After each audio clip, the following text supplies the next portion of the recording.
Welcome to all of you Vidyakul Gujarati commerce. Yes, આપ સર્વે વિદ્યાર્થી મિત્રોનું વિદ્યાકુલ ગુજરાતી કોમર્સ પર ખૂબ ખૂબ સ્વાગત છે. યસ મિત્રો, ધોરણ 11 કોમર્સ વિષય આંકડાશાસ્ત્રની આપણે જ્યારથી તૈયારી કરવાની ચાલુ કરી ત્યારબાદ આપણે મોસ્ટ આઈએમપી 25 સવાલ જોઈ લીધા. વિભાગ સી માં કેવા પ્રશ્નો આવે જોઈ લીધા. વિભાગ ડી માં પણ મોસ્ટ આઈએમપી પ્રશ્નો જોઈ લીધા. આજે આપણે વિભાગ ઈ અને એફ ના મોસ્ટ આઈએમપી પ્રશ્નો જોવાના છે. વિભાગ ઈ અને એફ એટલે પહેલા તો સિલેક્ટેડ ચેપ્ટર જ આ જે વિભાગીય અને એફના પ્રશ્નો છે એમાં પૂછાવાના છે. એમાં સૌપ્રથમ પહેલો ગુણાત્મક માહિતીનું વર્ગીકરણ ચેપ્ટર નંબર 2 માંથી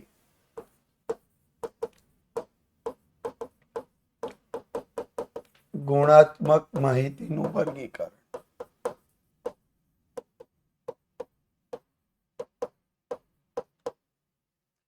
આ ચેપ્ટર નંબર 2 માંથી આ પ્રશ્ન પૂછાવાનો છે. આગળ વાત કરીએ તો જો યોગ્ય આકૃતિ દ્વારા રજૂ કરો, વ્યક્તિની ઉંમર આપી છે સાથે એનું કુલ ટોટલ આપ્યું છે, તો આપણે અહીંયા સાદી વિભાજિત સ્તંભ આકૃતિ નો ઉપયોગ કરવાનો છે. સાદી વિભાજિત સ્તંભ આકૃતિનો ઉપયોગ કરી અને પ્રશ્ન ગણવાનો છે. ઓકે, સાદી વિભાજિત સ્તંભ આકૃતિનો ઉપયોગ કરી અને આ પ્રશ્ન ગણવાનો છે. આના માટે ગણતરી કોષ્ટકની ગણતરી જરૂરી રહેશે. કોષ્ટકની ગણતરી કરવી જરૂરી. પેલું આપણે કુલ ટોટલ ને ત્યારબાદ શું મેળવતા હતા? વિભાજિત રેખા.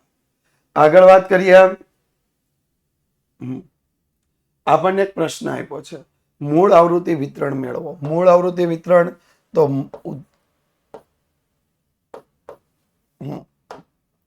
તો અધરસીમા બિંદુ મેળવવા માટેનું સૂત્ર અધરસીમા બિંદુ બરાબર મધ્ય કિંમત -1/3 વર્ગ લંબાઈ. ઉર્ધ્વસીમા બિંદુ બરાબર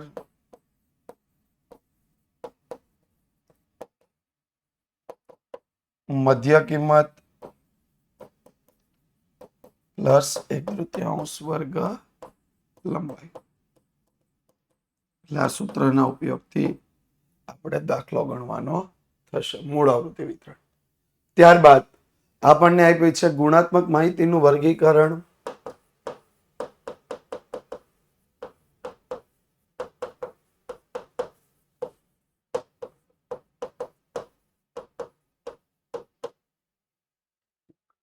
આમાં પણ આપણે બીજા ચેપ્ટરમાં જે કાંઈ પણ ચલ આવે, અલગ અલગ પ્રકારના ચલ, એમાં એક તો લાયકાત છે, સ્નાતક, અનુસ્નાતક, પછી સ્ત્રી પુરુષ જાતિ અને પરિણીત અપરિણીત વૈવાહિક દરજ્જો, આના ઉપર ખાસ ધ્યાન આપી અને આ પ્રશ્ન ગણવાના છે. દ્વિપદી વિસ્તરણ. જો દ્વિપદી વિસ્તરણમાં ઊભા હરોળમાં કરવાનું છે. ઊભી હરોળમાં એટલે 5 ઘાત આપી છે એટલે આ બાજુ અને આ બાજુ, પણ વચ્ચે ધન ચિહ્ન છે, ઋણ ચિહ્ન છે એટલે પ્રથમ, ત્રીજા અને પાંચમા પદનો લોપ થશે. પ્રથમ, ત્રીજા અને પાંચમા પદનો શું થશે? લોપ થશે. બાકીના જે વધેલા પદો છે એને કેટલી વખત ગણવાના છે? 2 વખત તમારે ગણવાના છે. આગળ વાત કરીએ. ડિક્શનરી મુજબ શબ્દ સુમન. શબ્દ સુમન ડિક્શનરી મુજબ અક્ષરો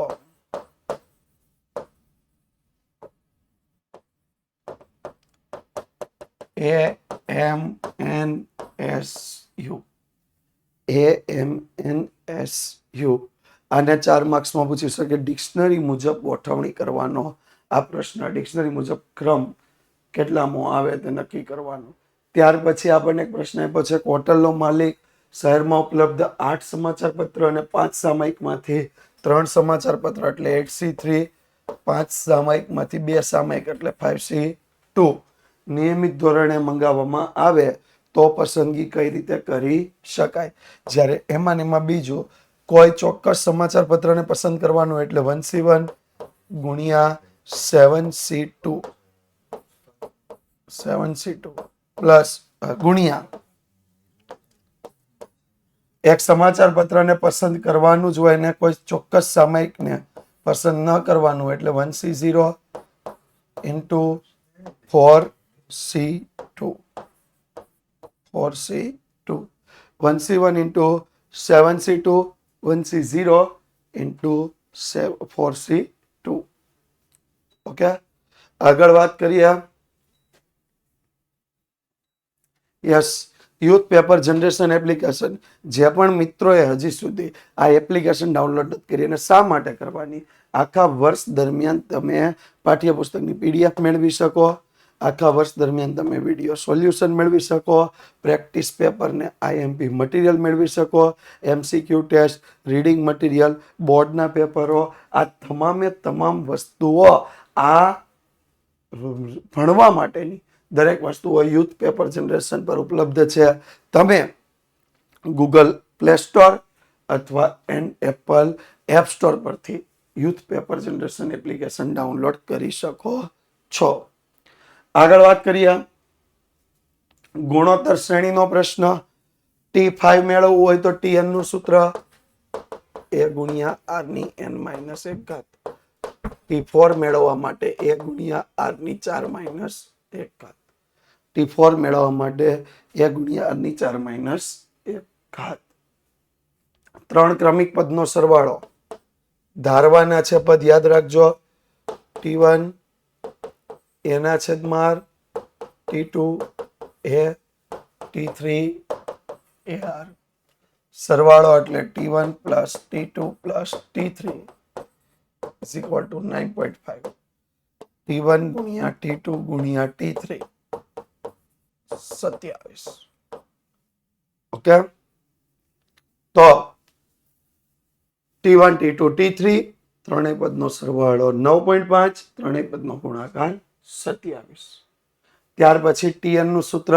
Sn માં આપણે Tn ની રીતે ગણતરી કરવાની.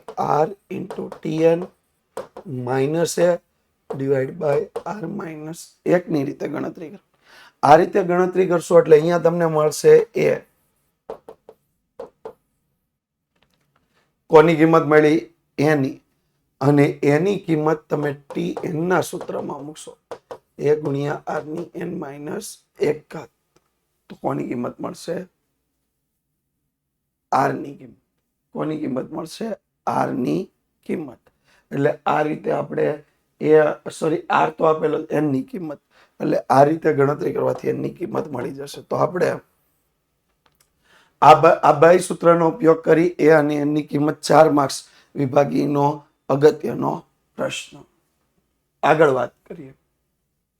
r બરાબર T2 ના છેદમાં T1, T3 ના છેદમાં T2, T4 ના છેદમાં T3. શું મેળવવાનું? એક તો x ની કિંમત મેળવવાની, બીજી y ની કિંમત. એક x ની કિંમત અને બીજી y ની કિંમત. r વાળા પદનો જ ઉપયોગ કરવાનો છે એટલે x અને y બંનેની કિંમત તમને મળવા પાત્ર છે. ચાલો, ઈ સેક્શનના જે 3 ચેપ્ટર, ત્રણેય ચેપ્ટરમાંથી એક એક પ્રશ્ન પૂછાય. અહીંયા આપણે ઈ સેક્શન પૂરો કર્યો. વાત કરીએ એફ સેક્શનની. એફ સેક્શનમાં સૌ પ્રથમ ત્રીજા ચેપ્ટરમાંથી પ્રશ્નો. વચ્ચેના 50% મુસાફરોની સીમા. વચ્ચેના 50% એટલે Q1 અને Q3 મેળવવાનું. પહેલા તો Q1 વર્ગ Q3 વર્ગ n/4 Q3 વર્ગ 3 કૌંસમાં n/4. તો Q1 બરાબર L plus n/4 minus CF છેદમાં F ગુણ્યા C. Q3 બરાબર L પ્લસ 3 કૌંસમાં n/4 માઇનસ CF છેદમાં F ગુણ્યા C. ત્યાર પછી સૌથી વધુ ખર્ચ કરતા 15%. સૌથી વધુ 15%. એટલે શું મેળવવાનું? P85. તો P85 વર્ગ is equal two 85 n by 100. ત્યાર પછી P85 નું સૂત્ર L plus 85 n by 100 minus CF છેદમાં F ગુણ્યા C. અને એવી જ રીતે સૌથી ઓછો ખર્ચ કરતા 10% D1. ઓકે, આ રીતે ગણતરીથી આપણે આ પ્રશ્નોના જવાબ આપવાના છે. આગળ વાત કરીએ તો જો બે મધ્યક મેળવવાના સિમ્પલ કોષ્ટક આપણું કેવું બનશે? પહેલા તો વર્ગ, એની મધ્ય કિંમત મેળવવાનું, અને આપણે F1 લેવાનું એટલે F1x, અને આપણે F2 લેવાનું એટલે F2x. તો x બાર 1 બરાબર sigma F1x divide by n1, અને x બાર 2 બરાબર sigma F2x divide by n2. Okay, આ રીતથી આપણે ગણતરી કરવાની, અને કયા બ્રાન્ડના ટાયર વધુ સારા છે તે આપણે નક્કી કરવાનું થશે. કોલ કરવાનો, તમને જે કંઈ પણ માહિતી જોતી હશે પૂરેપૂરી હેલ્પ અહીંથી કરવામાં આવશે. આગળ વાત કરીએ. જો અહીંયા મધ્યસ્થ Q3 D8 P62 આપણને બધી ખબર છે. પહેલા વર્ગ મેળવવાના, m વર્ગ, Q3 વર્ગ, D8 વર્ગ, P62 વર્ગ. પહેલા બધા વર્ગ મેળવવાના, અને ત્યાર પછી એના સૂત્ર મૂકવાના. ત્યાર પછી એના શું મૂકવાનું થશે? સૂત્ર. ઓકે, પહેલા દરેકના વર્ગ, પછી એના સૂત્ર. યસ. આગળ વાત કરીએ. બહુલકનું યોગ્ય સૂત્ર x બાર મેળવવાનો સિગ્મા fx ના છેદમાં n. જો મિશ્ર આવૃત્તિ વિતરણ છે m મેળવવાનો, પહેલા m વર્ગ n by 2, m બરાબર L plus n by 2 minus CF છેદમાં F ગુણ્યા C. અને ત્યારબાદ MO નું સૂત્ર MO બરાબર 3m માઇનસ 2x બાર, 3m માઇનસ 2x બાર. આગળ વાત કરીએ. વાહ, સિમ્પલ થઈ ગયું. જો ત્રીજું ચેપ્ટર પૂરું. ત્રીજા ચેપ્ટરમાંથી એક પ્રશ્ન પૂછાઈ શકે. ચતુર્થક વિચલનનો પ્રશ્ન છે. સિમ્પલ છે ચતુર્થક વિચલન. Q3 માઇનસ Q1 ભાગ્યા 2 QD. હવે એના માટે પહેલા તમારે Q3 અલગથી મેળવવાનો, Q1 મેળવવાનો. Q3 અલગથી મેળવવાનો અને Q1 મેળવવાનો. આ બંને મેળવવું પડશે. કદાચ તમને પ્રશ્નમાં ચતુર્થક વિચલનાંક પણ પૂછે. ચતુર્થક વિચલનાંક, તો સૂત્ર શું હશે? તો કે Q3 minus Q1 divide by Q3 plus Q1. Q3 minus Q1 divide by Q3 plus Q1. આ પ્રશ્ન ચતુર્થક વિચલનનો. ત્યાર પછી સરેરાશ વિચલનમાં કોષ્ટક બનાવવું ખાસ જરૂરી છે. વર્ગ, આવૃત્તિ f, fx પહેલા x મેળવવાનો, મધ્ય કિંમત x, ત્યાર પછી fx. અહીંયા ટોટલ મળશે સિગ્મા fx, અહીંયા ટોટલ મળશે n. ત્યાર પછી x માઇનસ x બાર, એને માનાંકમાં લઈ જવાના x માઇનસ x બાર, અને એને f વડે ગુણવાના x માઇનસ x બાર. અહીંયા જે ટોટલ આવશે sigma fx minus x bar. x bar is equal to sigma fx ના છેદમાં n, md is equal to sigma f માનાંકમાં x minus x bar divide by n, માનાંકમાં x minus x bar divide by n. ત્યારબાદ આગળ વાત કરીએ પ્રમાણિત વિચલન અને પ્રમાણિત વિચલન. સૂત્ર ફરીથી એ જ રીતે લેવાનું છે. પહેલા વર્ગ, વ્યક્તિઓની સંખ્યા એટલે f, આનું જે ટોટલ આવશે n, x મેળવવાનો, fx કરવાનો. આનું જે ટોટલ આવશે સિગ્મા fx, x નો સ્ક્વેર કરવાનો, fx નો સ્ક્વેર કરવાનો, અને આનું જે ટોટલ આવશે સિગ્મા fx નો સ્ક્વેર. તો x bar is equal to sigma fx ના છેદમાં n, s is equal to વર્ગમૂળમાં સિગ્મા એફએક્સ નો square divide by n minus x bar whole square. Sigma f x નો square divide by n minus x bar whole square. ત્યારબાદ જો 3 દાખલા મેં આપ્યા છે, પણ આપણે ચતુર્થક વિચલન, સરેરાશ વિચલન, પ્રમાણિત વિચલન એમાંથી 2 દાખલા 5 ગુણ સેક્શન એફ માં 100% આવી શકે એવું છે. ત્યાર પછી કાલ પિયર્સન પદ્ધતિ. અહીંયા જો વર્ગ બધાય સમાન, વર્ગ લંબાઈ પણ સમાન, એટલે એસકે નું સૂત્ર અહીંયા કયું આવશે? તો એસકે નું સૂત્ર આવશે એક્સ બાર માઇનસ એમઓ. જ્યારે જે મેળવવાનું સૂત્ર એક્સ બાર માઇનસ એમઓ ના છેદમાં એસ. અહીંયા બહુલક સ્પષ્ટ રીતે આપણને મળી શકે એમ છે. કાલ પિયર્સન પદ્ધતિ બહુલક સ્પષ્ટ મળી શકે. ત્યારબાદ કાલ પિયર્સનની પદ્ધતિ પણ મિશ્ર આવૃત્તિ વિતરણ, એટલે એસકે નું સૂત્ર બદલી જશે 3 કૌંસમાં એક્સ બાર માઇનસ એમ. 3 કૌંસમાં એક્સ બાર માઇનસ એમ. જ્યારે જે મેળવવાનું સૂત્ર પણ બદલશે 3 કૌંસમાં x bar minus m divide by s. 3 કૌંસમાં x bar minus m divide by s. વાહ, સરસ મજાની જો તમારે તૈયારી કરવી છે તો તમારે ટોપર બનવું છે ગુજરાત બોર્ડની પરીક્ષામાં. તમારું બેસ્ટ રિઝલ્ટ તમારા જિલ્લામાં, તમારા તાલુકામાં, તમારી સ્કૂલમાં કે ઓલ ઓવર ગુજરાતમાં લઈને આવવું છે. તમે સ્ટેટ એકાઉન્ટની તો બેસ્ટ રીતે તૈયારી કરી લ્યો છો, પ્રેક્ટિસ કરી લ્યો, દાખલા ગણી લ્યો છો, પણ થિયરી તમને ટેક્સ્ટ બુકમાં આસાનીથી સમજાતી નથી. તો ઇકોનોમિક્સ, બીએ, ઇંગ્લિશ અને એસપીસીસીની આ બુક વિદ્યાકુલના શિક્ષકો દ્વારા તૈયાર કરેલી તમારા સુધી મળવાની છે. તમે આનો આજે જ ઓર્ડર કરી શકો છો. આગળ વાત કરીએ. કાલ પિયર્સન પદ્ધતિથી વિષમતાંક. અહીંયા પણ એકદમ સિમ્પલ વસ્તુ, કારણ કે વર્ગ લંબાઈ કેવી છે? અલગ અલગ. એટલે એસકે ઇઝ ઇક્વલ ટુ 3 કૌંસમાં એક્સ બાર માઇનસ એમ, જે ઇઝ ઇક્વલ ટુ 3 કૌંસમાં એક્સ બાર માઇનસ એમ ના છેદમાં એસ. આગળ વાત કરીએ. બાવલીની પદ્ધતિ ખુલ્લા છેડાવાળું વિતરણ છે. ખુલ્લા છેડાવાળું વિતરણ હોય એટલે બાવલીની પદ્ધતિ આવશે તો એસકે ઇઝ ઇક્વલ ટુ શું આવશે? Q3 plus Q1 minus 2m. જ્યારે જે is equal to Q3 plus Q1 minus 2m divide by Q3 minus Q1. Q3 minus Q1.